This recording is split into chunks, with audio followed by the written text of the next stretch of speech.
কোনো গুনাহ থাকে না। ঈদগাহ থেকে রোজাদার বান্দারা যাবে যাদের মধ্যে 10টা গুণ থাকবে। কয়টা? 10টা। সূরাতুল আহজাব 35 নম্বর আয়াত, হাফিজে কোরআন শরীফের 22 নম্বর পারা।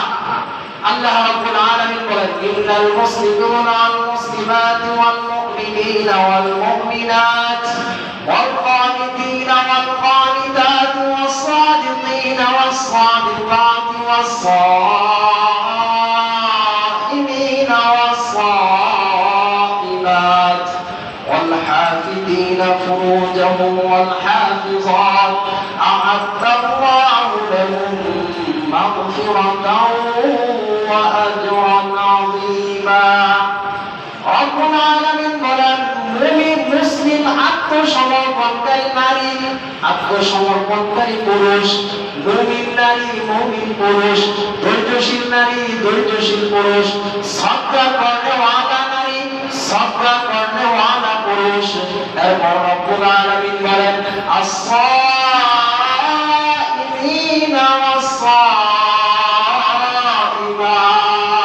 যে পুরুষরা রোজাদার, যে নারীরা রোজাদার, যারা রোজা রাখে, পিছনের এই গুণগুলো তাদের মধ্যে আছে, নয়তো রোজা রাখতো না।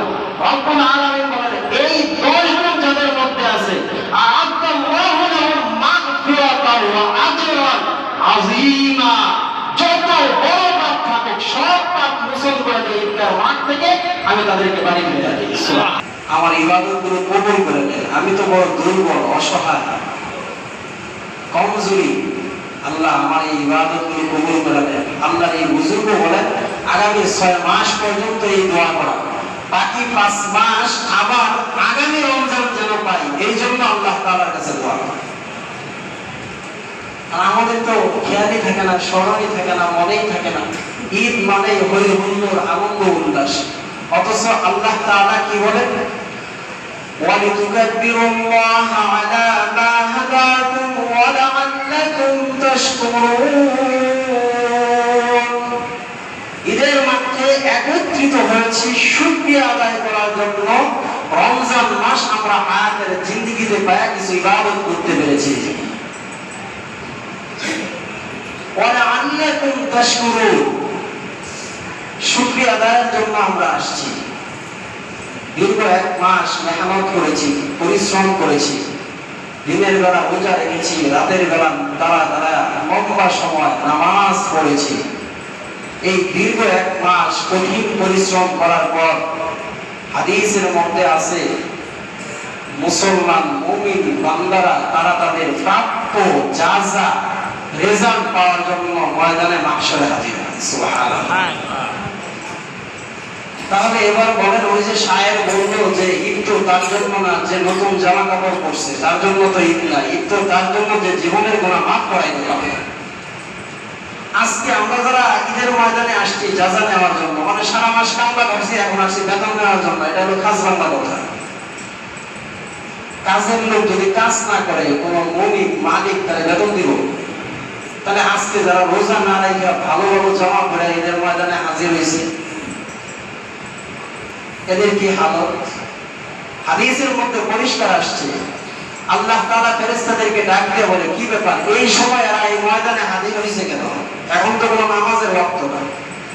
ফেরেশতারা, আচ্ছা আল্লাহকে জিজ্ঞেস করে, আল্লাহ কি জানে না? জানে। আমাদের মুরব্বীরা, বড়রা, আকাবিররা বড় মজার উদাহরণ দিয়েছে। আল্লাহ জিজ্ঞেস করে, এক শ্রেণীর মানুষের কাছে এটাও খুব প্রশ্ন তৈরি হয়। এজন্য আপনাদেরকে বলি, স্কুলে যে বাচ্চারা পড়ে,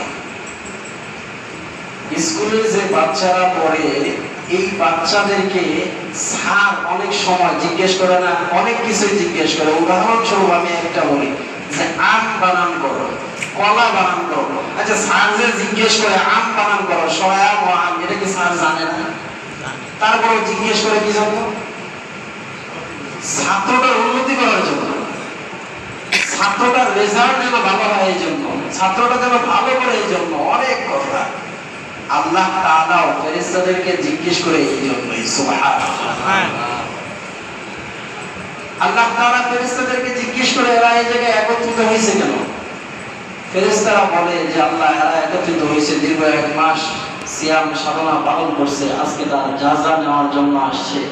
রব্বুল আলামিন বলে, তোমরা সাক্ষী থাকো, আমি যারা রমজানে 2 কাজ করছে, দিনের বেলা রোজা রাখছে, রাতের বেলা নামাজ পড়ছে, শর্ত এটা, 2 কাজ করছে, আমি তাদেরকে গুফিরা লাহু মা তাকদ্দামা মিন যামবিহি, জীবনের সমস্ত গুনাহ মাফ করে দেব। সুবহানাল্লাহ।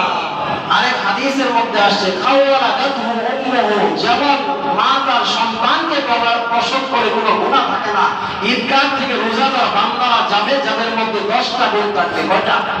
10টা। সূরাতুল আহজাব 35 নম্বর আয়াত, হাফিজে কোরআন শরীফের 22 নম্বর পারা। আল্লাহ রাব্বুল আলামিন বলেন, ইন্নাল মুসলিমিনা ওয়াল মুসলিমাত ওয়াল মুমিনিনা ওয়াল মুমিনাত ওয়াল কানিতিনা ওয়াল কানিতাত ওয়াস সাদিকিনা ওয়াস সাদিকাত ওয়াস সাইমিনা ওয়াস সাইমাত ওয়াল হাফিদিনা ফুরুজাহুম ওয়াল হাফিজাত আ'আদ্দাল্লাহু লাহুম মাগফিরাতাও ওয়া আজরান আযীমা। রব্বুল আলামিন বলেন, মুমিন মুসলিম আত্মসমর্পণকারী নারী, আত্মসমর্পণকারী পুরুষ, মুমিন নারী, মুমিন পুরুষ, ধৈর্যশীল নারী, ধৈর্যশীল পুরুষ, সদকা করনেওয়ালা নারী, সদকা করনেওয়ালা পুরুষ। এরপর রব্বুল আলামিন বলেন, আস-সাইমিনা ওয়াস-সাইমাত,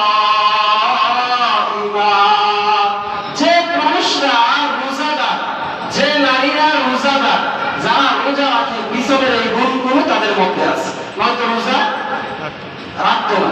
রব্বুল আলামিন বলেন, এই 10 গুণ যাদের মধ্যে আছে, আ'আদ্দাল্লাহু লাহুম মাগফিরাতাও ওয়া আজরান আযীমা, যত বড় পাপ থাকুক সব পাপ মোচন করে দিয়ে ঈদগাহ মাঠ থেকে আমি তাদেরকে বাড়ি ফিরে দিই। সুবহানাল্লাহ। আরে হাদিসের মধ্যে আসছে, আমরা তো ঈদের ময়দানে দেরি করে আসি, এই হাদিসটা মরণ পর্যন্ত মাথার মধ্যে গেঁথে রাখবেন। ফজরের আযান হয়ে যাওয়ার পর যখন জামাত শেষ হয়ে যায়, সূর্য উদয় হয়, আল্লাহর হাবিব বলেন, আসমান থেকে দলে দলে ফেরেশতারা নাজিল হইতে থাকে এবং প্রত্যেকটা রাস্তার মোড়ায় মোড়ায় যতগুলো মোড় আছে সব মোড়ার মধ্যে ফেরেশতারা অপেক্ষা করতে থাকে, রোজাদার বান্দারা, এই 10 গুণ ওয়ালা বান্দারা আসবে আর তাদেরকে মাঠের ঘোষণা দিতে থাকবে। সুবহানাল্লাহ। সে যত আগে আসবে তত তাড়াতাড়ি এই সুসংবাদ সে পাবে। ওয়া আবশিরু বিল জান্নাতিল্লাতী কুনতুম توعدون ولكم فيها ما تشتهي أنفسكم ولكم فيها ما تدعون। রব্বুল আলামিন বলেন, যে জিনিস তোমরা চাইবা এইটাই তোমাদেরকে দেওয়া হবে, আর যে জিনিস চাইতে পারবো না, যেমন উদাহরণস্বরূপ এখন আপনাদেরকে যদি জিজ্ঞেস করি, আপনারা কেউ কি এখন বর্তমান সময় যে সময় চলতেছে বাংলাদেশের রাষ্ট্রপতি হইতে চান, সবার দিকে দিলে তেমন না থাকলে লজ্জা শরমে কেউ বলবে না। আল্লাহ তাআলা বলেন, ওয়ালাকুম ফিহা মা তাশতাহি আনফুসুকুম ওয়ালাকুম ফিহা মা তাদউন, তোমার দিলের ভিতর যে কথাটা থাকবে আমি রব্বুল আলামিন পুরোটাই তোমাকে দিয়ে দেব। সুবহানাল্লাহ। শুধু তাই না, সময় চলে গেছে, 1-2 মিনিটের মধ্যেই কেন কথা শেষ করব। শুধু তাই না, রব্বুল আলামিন রোজাদার যারা নারী এবং পুরুষ দুইটার কথাই বলছে, এই ঈদগাহের মাঠ থেকে উঠে যাবে আর জান্নাতের সার্টিফিকেট নিয়ে বাড়িতে চলে যাবে। সুবহানাল্লাহ। ঈদগাহের মাঠ থেকে উঠে যাবে আর জান্নাতের সার্টিফিকেট নিয়ে বাড়িতে চলে যাবে। আর আমাদের দিনের তামান্না তো এটাই, জান্নাতের সার্টিফিকেট। তাহলে এর চাইতে বড় সুসংবাদ আর কি হইতে পারে আমাদের জন্য? এরপরেও আমরা যারা রোজা রাখতে পারি নাই, আমলগুলো ঠিক করে করতে পারি নাই, আল্লাহর রাসূল তাদের জন্য বদদুয়া করে গেছেন। এবার আপনারাই বিবেক দিয়ে চিন্তা করে দেখেন, এত বড় একটা প্রতিদানের সমাবেশ যেখানে আল্লাহ তাআলা আল্লাহর রাসূল এই ঘোষণাগুলো দিয়ে রাখছেন যে আহাম্মকগুলো, কপাল পোড়াগুলো, বদনসিবগুলো এই আমল করতে পারে নাই, তাদের মতো কপাল পোড়ার জন্য বদদুয়া করা ছাড়া আর কি আছে? তাদের মতো কপাল পোড়ার জন্য বদদুয়া ছাড়া তো আর কিছু নেই। আল্লাহ রাব্বুল আলামিন আমাদেরকে বুঝার তৌফিক দান করুন। সকলে বলুন আমিন। ওয়া আখিরু দাওয়ানা